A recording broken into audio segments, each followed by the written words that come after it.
Assalamualaikum warahmatullahi wabarakatuh. Perkenalkan, nama saya Nadiatul Hasanah. Saya dari Prodi Manajemen Pendidikan Islam semester 4. Di sini saya ingin memenuhi tugas UAS mata kuliah Manajemen Pesantren. Selamat menyaksikan. Nah, yang pertama itu ada konsep dasar manajemen pesantren. Manajemen pesantren adalah cara mengatur seluruh kegiatan yang ada di pesantren agar tujuan pendidikan Islam tercapai lebih baik.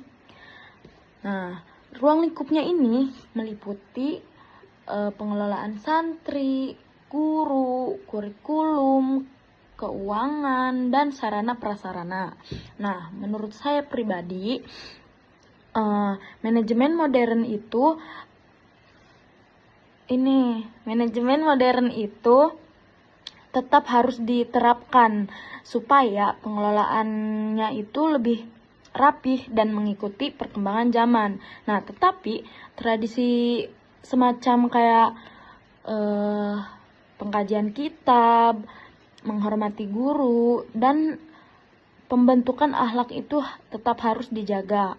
Nah, yang contohnya ini, misalkan administrasi santri ini memakai komputer. Nah, tetapi pengkajian kitab dan sholat berjamaah itu tetap menjadi kegiatan utama di pondok pesantren tersebut, pondok modern pesantren gitu. Nah, yang kedua itu ada tipologi dan distingsi pesantren. Nah, di Indonesia ini ada 3 jenis pesantren. Yang pertama itu ada pesantren salafi, yang kedua itu modern, yang ketiga itu ada pesantren terpadu. Nah, ketiga pesantren ini memiliki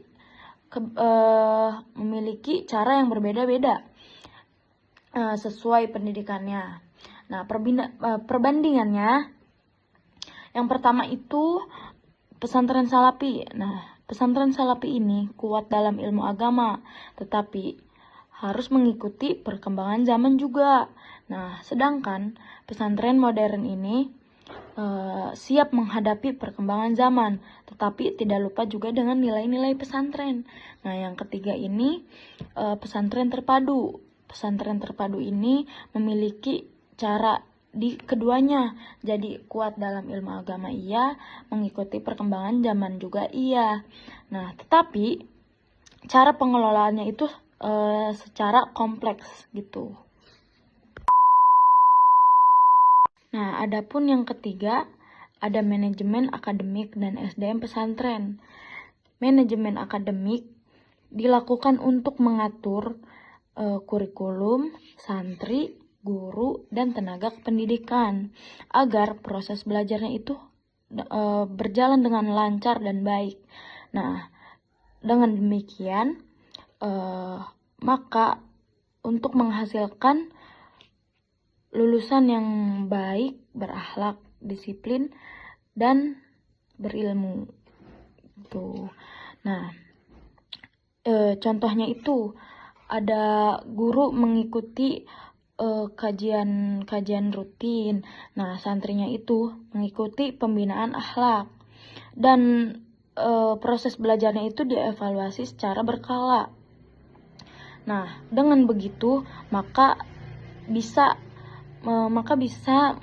menghasilkan lulusan yang baik, bukan hanya pintar tetapi juga berakhlak yang baik gitu.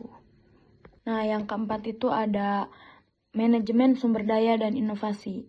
Pesantren perlu mengelola keuangan, fasilitas, dan teknologi dengan baik agar proses belajar siswa tersebut bisa lebih efektif dan efisien. Nah, contohnya itu, yang pertama itu ada pembayaran SPP secara digital, yang kedua itu pendaftaran santri bisa dengan online, yang ketiga itu guru bisa mengajar dengan proyektor dan internet. Nah, hal ini juga bisa mengelola pesantren tersebut dengan baik, efektif, dan efisien gitu. Adapun yang kelima, keberlanjutan pesantren. Nah, agar terus berkembang, pesantren perlu mengelola konflik, resiko, dan menyiapkan kadar pemimpin agar kepemimpinan terus berlanjut. Nah, gimana sih caranya? Nah, contohnya ini ada pesantren perlu mengadakan pelatihan untuk ustadz muda atau ustadz yang baru. Nah, begitupun ustazah-ustazah gitu yang baru ngabdi. Nah, agar melibatkan mereka untuk mengelola pesantren tersebut. Nah, dengan begitu, saat pergantian kepemimpinan, pesantren tersebut kepemimpinannya terus berlanjut dan berkembang secara berulang-ulang kayak gitu.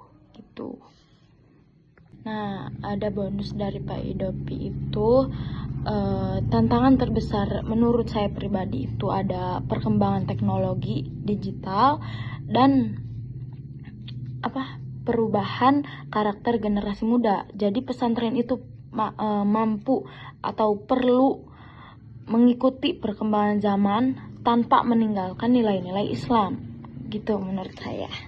Strategi yang efektif adalah meningkatkan kualitas guru, memanfaatkan teknologi, dan memperkuat pendidikan karakter. Nah, strategi ini membuat pesantren tetap berkualitas dan bisa mengikuti perkembangan zaman yang ada pada sekarang dan selanjutnya. Sekian dari saya Nadiatul Hasanah, pamit undur diri. Wassalamualaikum warahmatullahi wabarakatuh. Semoga nilainya A ya Pak.